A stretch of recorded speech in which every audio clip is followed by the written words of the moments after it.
नमस्कार प्यारे बच्चों। आज हम शिक्षा निदेशालय राष्ट्रीय राजधानी क्षेत्र दिल्ली द्वारा जारी की गई वर्कशीट नंबर 1 का अध्ययन करने जा रहे हैं। आज की ये जो वर्कशीट है साइंस की, वो इस सत्र की प्रथम वर्कशीट है। आज हम कक्षा 10 की विज्ञान विषय की वर्कशीट नंबर 1 का अध्ययन करने जा रहे हैं। आज का हमारा टॉपिक है तत्वों के संकेत, प्रतीक एवं उनकी संयोजकता। ये 9th के सिलेबस से रिलेटिव है, बिल्कुल जो 9th क्लास में आप पढ़ के आए थे उसी से संबंधित है। अब आज हम यहाँ पढ़ने जा रहे हैं बच्चों कि तत्वों के प्रतीक क्या होते हैं और संयोजकता क्या होती है। अब देखिए यहाँ पर देखो, 9वीं कक्षा में आपने धनायनों और ऋणायनों के बारे में जाना है। इन धनायनों और ऋणायनों के संयोजन से बने सूत्रों के बारे में हम अध्ययन करेंगे, लेकिन इसका अध्ययन करने के लिए आपको यह जानने की आवश्यकता है कि इन आयनों के प्रतीक और संयोजकता क्या है। तत्वों के सूत्र, अब देखो यहाँ पर तत्वों के सूत्र। अब देखिए यहाँ पर तत्वों के सूत्र में देखो आप, ये तत्वों के सूत्र है। यहाँ देखिए ये संकेत है इधर।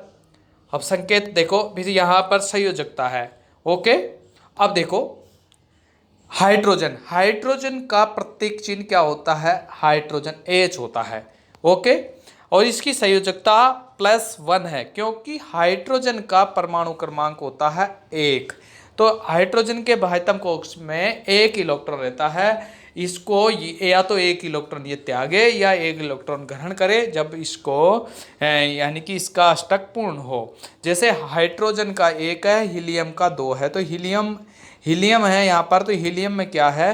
हीलियम का जब हीलियम में कितने हुए? हीलियम का परमाणु क्रमांक हुआ 2। अब 2 का मतलब 2 अष्टक पूर्ण होता है, हीलियम का 2 होता है। और बाकी सभी में अष्टक पूर्ण करने के लिए बाह्यतम कोश में 8 इलेक्ट्रॉन होने चाहिए बच्चों। अब देखिए हम यहाँ आगे बढ़ रहे हैं। देखो ये देखिए आप, ये हाइड्रोजन हो गया। हाइड्रोजन के बाद में आप देखिए सिल्वर Ag इसका प्रतीक है। अर्जेंटम कहते हैं जिसे +1, यानी कि इसकी भी संयोजकता यानी कि दोस्ती करने का +1 है। इसका भी ये 1 इलेक्ट्रॉन को त्यागता है, 1 इलेक्ट्रॉन देता है। देने वाले को धनायन कहते हैं, जब इसे धनायन यानी +1 1 इलेक्ट्रॉन ये दे देता है। तो इसकी संयोजकता कितनी है? +1 है। सोडियम की भी +1 है, ये भी 1 इलेक्ट्रॉन देकर अपना अष्टक पूर्ण करता है, अपना अस्तित्व बनाए रखता है। इसके बाद में पोटेशियम की देखिए, यहाँ पोटेशियम की भी +1 है। फिर कॉपर देखिए, कॉपर की +1 और +2, तो ये 2 कंडीशनों में बन जाती है। जैसे कि 1 इलेक्ट्रॉन त्याग कर भी ये अपना अष्टक पूर्ण कर सकता है, और +2 यानी कि 2 भी। तो ये ऐसी कंडीशन बहुत ही कम तत्वों में बनती है। इसके बाद में मैग्नीशियम है, मैग्नीशियम +2 है। जिंक की भी +2 है।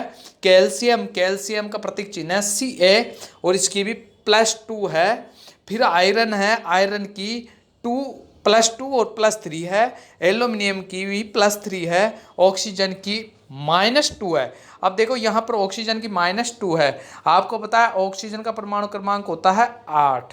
ओके, अब आपको पता है यहाँ पर इसका बाह्यतम कक्ष पूरा करने के लिए 2 और 6, यानी कि इसके पास में बाह्यतम प्रथम अंदर के कोश में 2 और बाद में 6 है। यह आगे आपको और मैं ढंग से पढ़ा दूंगा।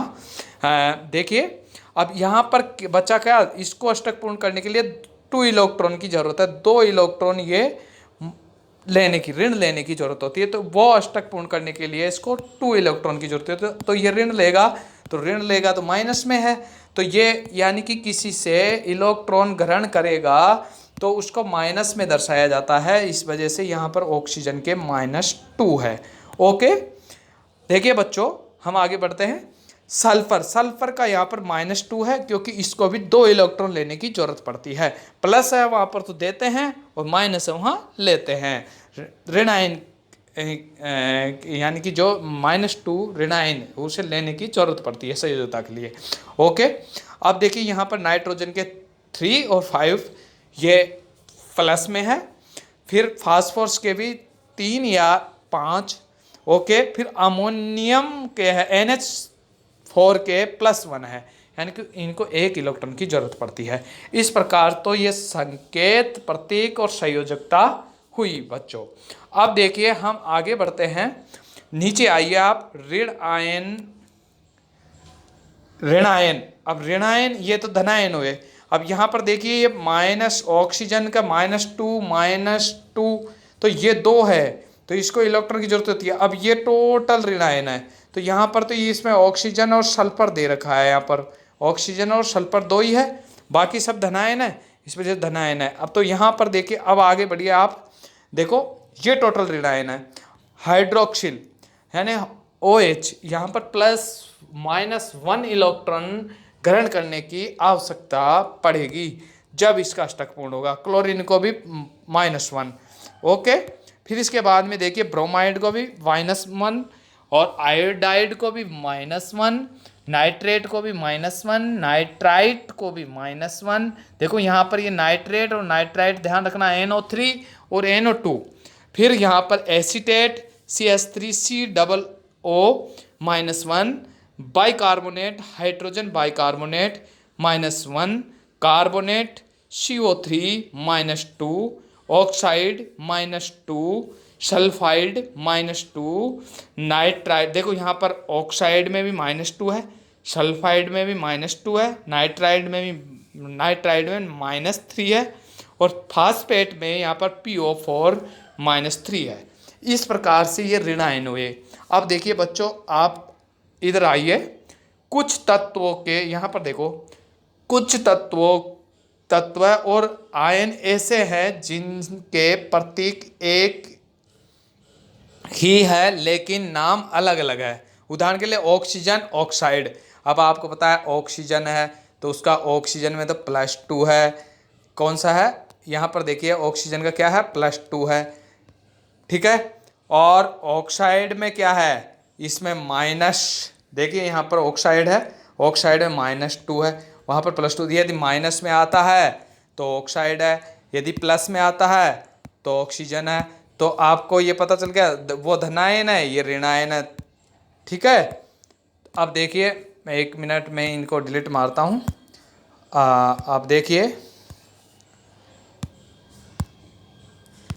अब देखो लेकिन नाम अलग अलग है। उदाहरण ऑक्सीजन, ऑक्साइड, सल्फर और सल्फाइड, नाइट्रोजन, नाइट्राइड, ठीक है, chlorine, bromine, iodine, chloride, bromide और आयोडाइड, ओके।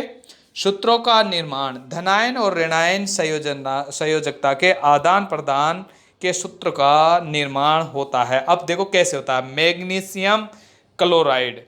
अब देखो मैग्नीशियम क्लोराइड, तो यहाँ पर आपको देखना होगा कि मैग्नीशियम है, मैग्नीशियम के पास में मैग्नीशियम क्या 2 इलेक्ट्रॉन त्यागता है, 2 इलेक्ट्रॉन देता है मैग्नीशियम, ठीक है।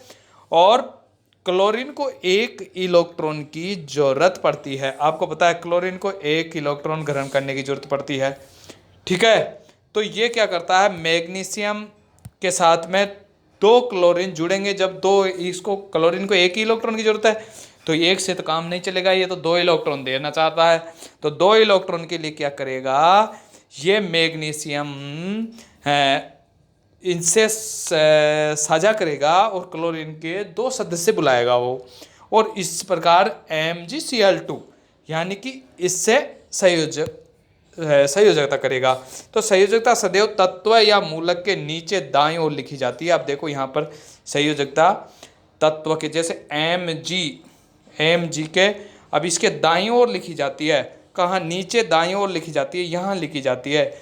अब आपको पता है इसकी संयोजकता +2 है, तो +2 दाईं ओर नीचे लिख दी है हमने, ओके।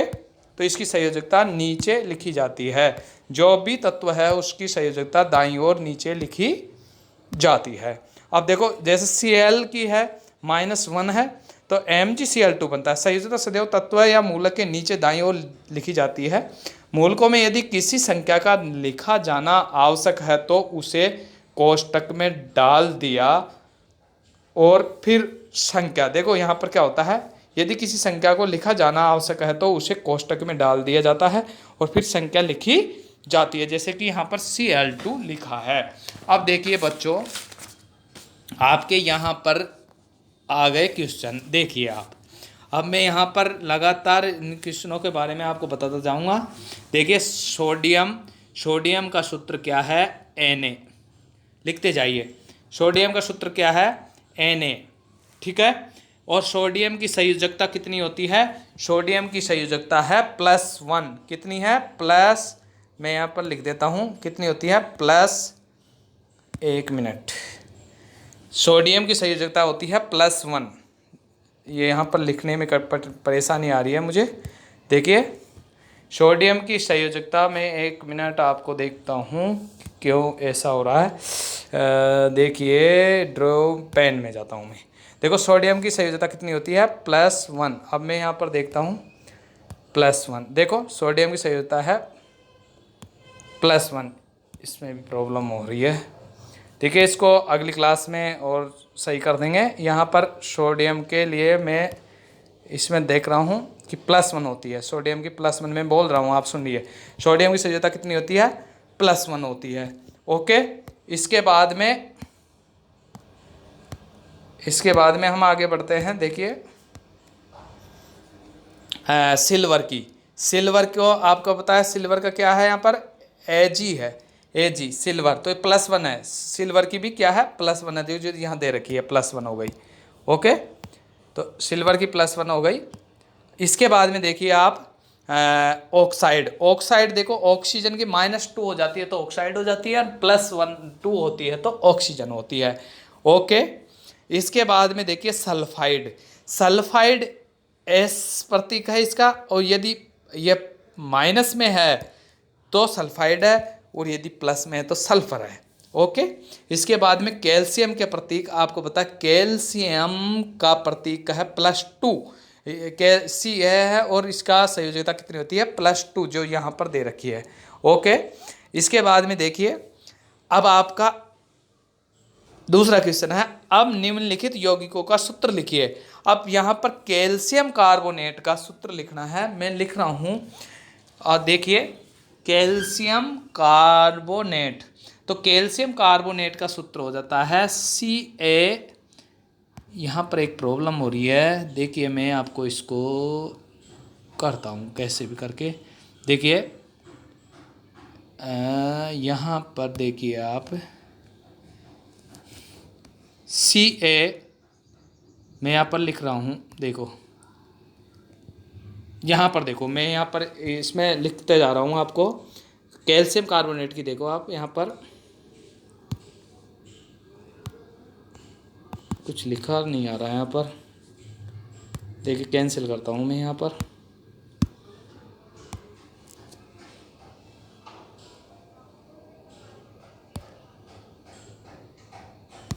देखो Ca